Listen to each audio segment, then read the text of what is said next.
The Photocloak got buffed in Arcrader's latest update, and now Turbine lightning strikes and Matriarch missiles will treat the Photocloak like every other arc, meaning they can't lock onto you. So we can use the Photocloak and some other strategies combined to take out the Turbine quite easily. Now, in terms of what you want to bring, you definitely want to bring a Jupiter and another weapon, which you're going to use to destroy the mines that the Turbine drops. You need a Photocloak.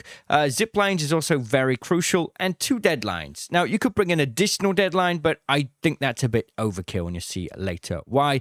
You're going to need some energy ammo. You don't need to bring much, but you know, if you decide you don't want to use the deadlines because it's just not a good situation, then you could bring up to 6 stacks of ammo, which should be enough to take down the Turbine without the deadlines whatsoever. The most crucial things, though, is the Photocloak, zip line, and the deadlines. And obviously bring any meds that you want to bring. Now, another annoying thing about the Turbine, it spawns at the 16-minute mark in a raid, up to the 13-minute mark. But it's not every time. It's random. Like, sometimes it doesn't even spawn at all. The best thing you want to do is either choose Riven Tides or choose Night Raids. Now, as you can see here, we don't have any Night Raids, but there's a new feature in the game. If I go to Settings and change my region to, say, North America, I now have different map conditions, and there's a night raid on Spaceport. If we don't have a night raid on North America, we can go to Asia. We've got a night raid on Blue Gate. This new regional map condition system means we can find a night raid almost at any time. Just bear in mind, we do have ping. It can be a little bit more challenging to fight a Turbine on high ping, but it's not impossible. All right, now, before we do the run, why would you even want to farm Turbine compressors? Like, what's the point? Well, there's 3 really, really valuable reasons. Firstly, they are very good for Ermal.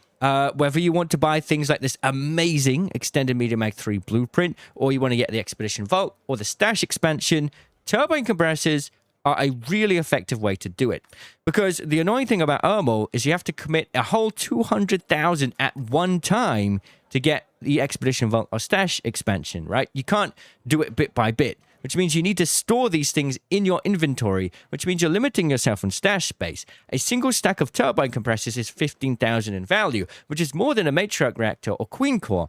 The only thing worth more than that is vaporizer regulators, which is 18,000 per stack, but Turbine compressors, 15,000, quite similar. So being able to get your hands on these is a really good way to store value in your inventory for Ermal for each and every week when new trades come around. And Ermal's trades are getting better and better as days go by. Turbine compressors are also just really annoying to get your hands on. They can't spawn in couriers anymore, and most players don't feel comfortable to fight them because they are pretty dangerous. So, that's really important because people need them for the 4th expedition, and people need them for Ermal, right? Because of the reason we just talked about. So they're very sought after on trading websites. In fact, Metaforge Marketplace has the Turbine compressor selling on average for more than a single Queen reactor. And you can kill a Turbine and get, well, guess what? Last time I killed a Turbine, I got 10 Turbine compressors. Now, if I was to trade that on Metaforge Marketplace, I could get the rarest blueprint in the game. Get this.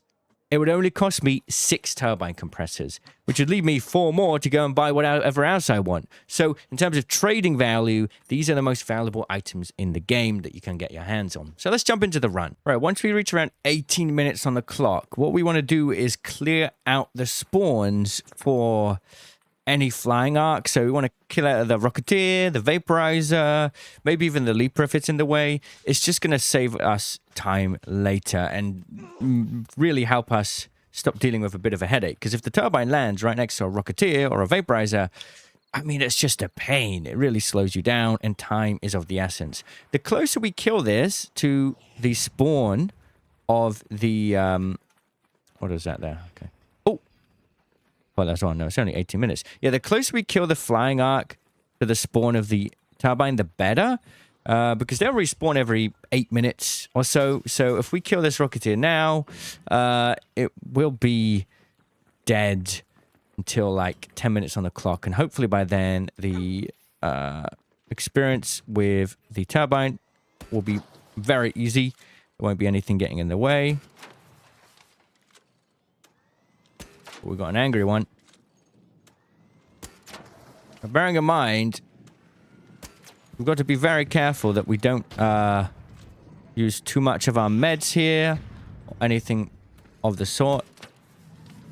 It's going to make things a lot more difficult. Got other art coming. So, yeah. Make sure you bring extra ammo for the Jupiter to deal with this, you know? It's almost dead. One more shot should do it. There we go. And then we can use the Renegade for the smaller arc. If you get swarmed by them. Here we go. Here's a Turbine. Looks like we're just getting one this time. So here's what you want to put into your quick use slot in anticipation of fighting the Turbine. We're going to want to heal up fully first.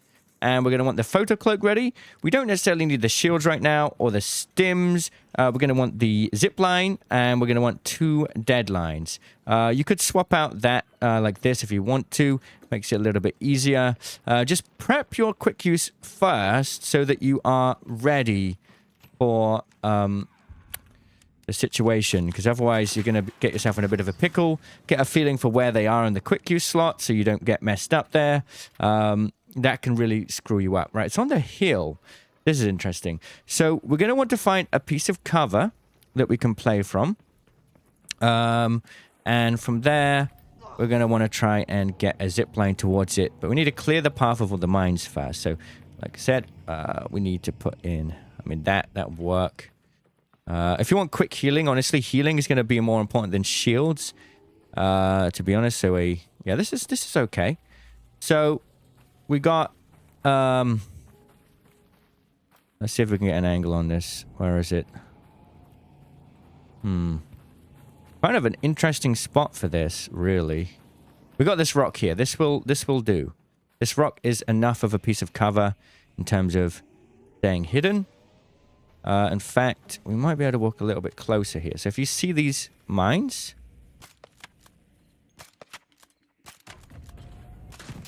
you want to aim slightly below the blue line. It can be a little bit confusing, honestly. Keep your Photocloak ready in case it does aggro. Okay. Oh, look at this. This is great. So what we can actually do here is we can use this rock as cover and then make a zip line straight to it here, like so. We've got a zip line set up. Want to save the other zip line because it might move in position. Right, you see it's aggroed a bit there. So we just want to pop this Photocloak, make sure we're behind cover. Wait a little minute. Like so. Rock should work. There we go. It's chilling again. Now we want to clear the way of the mines. I do see one here. You want to aim slightly below the blue line. Otherwise, it's not going to hit. All right. Now we want to get the 2 deadlines ready. And the Photocloak. Okay. As long as we stay Photocloak, we're going to be fine. So, Photocloak. Zip. Straight towards it. Jump at the end. Oh, okay. Didn't mean to mantle that. That's awkward. Right, put the jump. There we go. We got one. Oh, no, we didn't. Okay, it's fine. I got a bit messed up by that mantle. Now, all we want to do is access the Photocloak again, and these lightning strikes won't be able to hit us. They won't be able to find us. And we just walk away into the distance towards our piece of cover. It should fire about 3 lightning strikes before landing again. It's already de-aggroed, so now we're chilling. A bit of an unfortunate situation. We mantled that and it messed us up. It's fine. It's going to land back down again and we try again. Not a problem. So as you can see with the Photocloak out now, the lightning strikes, as long as you Photocloak before the lightning strike has started it moving, you're going to have a really easy time with avoiding it, which is insane. Right, they landed a little bit closer this time, so we are going to have to clear out more of these mines. A bit of a problem. That's fine, though. Clear them out. And we're going to have to sort of use this zipline to get a little bit closer and then walk the rest of the way, which is completely fine.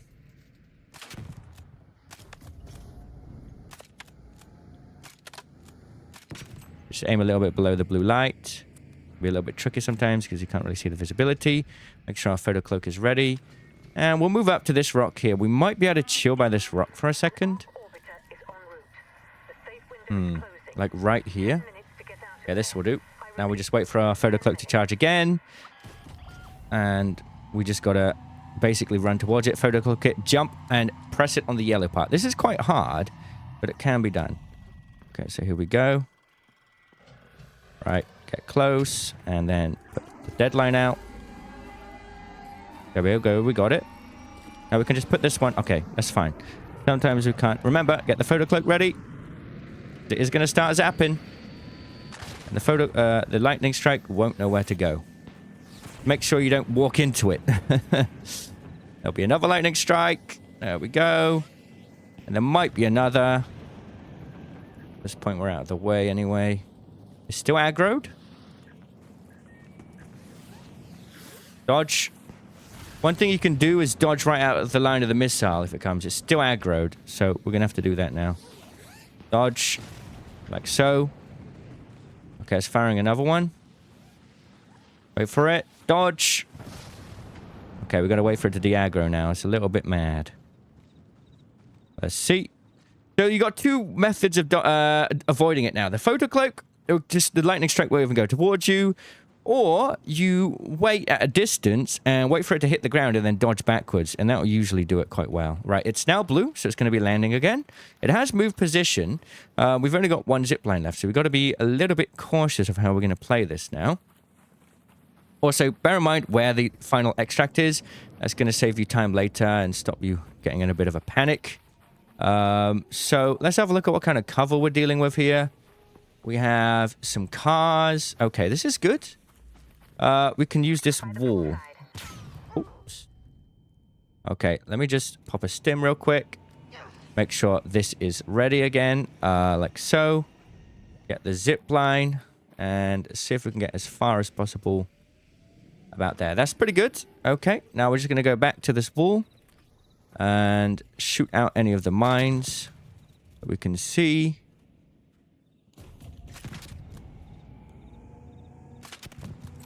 Seems to be pretty good. I'll just top up my health. Okay. Right, get the photocloak ready. Remembering what is in your thing. You can put the deadline there now to save a bit of space. That's great. And we are going to go. Now, if we hit this deadline right, in the right spot, then all we're going to need, really, is like one more deadline or a couple Jupiter shots. It's fine. We'll just put it here.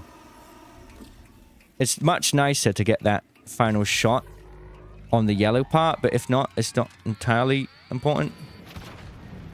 Now, we just got to get our photocloak active. It's pretty injured right now. Just keep stepping away. This one, as you see, won't know where to go, which is going to fire straight down. And then we're going to run out of charge again. Might fire a couple more. So we're just going to wait for it. Dodge. Oh, we got hit by that, but it's only a little bit. Wait for it again. Here it comes. Dodge. Right. And now we can start activating the photocloak again. And start walking back towards it, because it's going to de-aggro. And we can probably just start shooting it now. We've got the hotel here. Obviously, we do want to be close to it as possible, so that we can deal with getting the loot. But here's a quick tip. Past 160 meters, it won't be able to hit you. You won't even have to dodge. The lightning strike will miss. But the Jupiter damage fall off starts at 200 meters. So we want to be past 160 meters, but closer than 200. Further than 160, closer than 200. And this spot up here would be perfect, honestly. So we'll start here. There we go. That's 160 meters. We want to shoot right in the core. It should only take a couple shots. Okay, and it literally took one. Okay, so it can take a lot. Like, couple times more shots if you don't get it on that yellow core for the first deadline. Usually, if you get one on the yellow core and one on the final, or anywhere, sorry, first deadline on the yellow core, second deadline literally anywhere, it will be like a couple Jupiter shots. If both deadlines don't hit the anywhere on the yellow core, then it will take a little bit more. Just keep that in mind. And if the turbine dies while standing up, you're going to need to loot all of the pieces and take everything out of this core for the higher pieces to fall to the ground. Now, once you find the like the main piece in here, the turbine, you can just move on. I mean, there is some decent stuff like arc circuitry in here, but you only get, like, if there's 2 turbine compressors in a single piece, they'll be stacked together, which is a little bit different to any other arc. You know? So you don't have to worry about, like, searching the whole thing. Sometimes you get 2 in 1, but they are stacked. So that's pretty useful. Like that, you see? Pretty nice. So you can get more than 1 piece per. On average, you're going to get about 7. You can get up to 9, I believe. And I think the lowest now is 6, which is pretty awesome. All you want to do is look out for these shining parts. Bearing in mind the location on the map, I like to give myself 1 minute for 100 meters of travel time, playing it safe. But you can actually travel 100 meters in 18 seconds. So you know, that's like the last amount of time you want to do. Bearing in mind, that may mean that you see, you know, if you're coming across an enemy, it's going to be a bit of a problem. That time we got 10. Look at that. Isn't that amazing? I don't think we even looted everything. Oh, we did. Okay, so that's 10. Now it's time to go. 3, 6, 9, 10. I think you can get even more than that. So 9 isn't even the max, which is absolutely insane. Now we can get out. We got stims, so we want to readjust this. I brought lure grenades in case we do come across any difficult situations in terms of arc. That will go a long way because you will really be cutting it close right at the very end. So bear that in mind. And now we just got to get to the extract. So as you see, there's a vape there, which is why I like to give myself a bit of extra time because that could really mess you up. Make sure we got the lure nades ready. We've also got the Photocloak. Just bearing in mind that the snap hook and Photocloak share charge. So if I do 1 snap, I've only got half a charge of Photocloak to use. So got to keep that in mind. But anyway, as you can see, 230 meters, 225 on the clock. Once it's 130 meters here, you'll see it didn't really take long at all. So, yeah, you got a lot more time to move across the map than you realize as long as you can avoid the arc. So don't panic. Definitely try and loot all of the parts of the arc. There you go. Look, we're 130. We just traveled 100 meters in about, well, like I say, 18 seconds. So don't need to worry too much about time. 10 turbine compressors. And there we are. Pretty cool, right? Thanks for watching. I'll see you in the comments. Cheerio.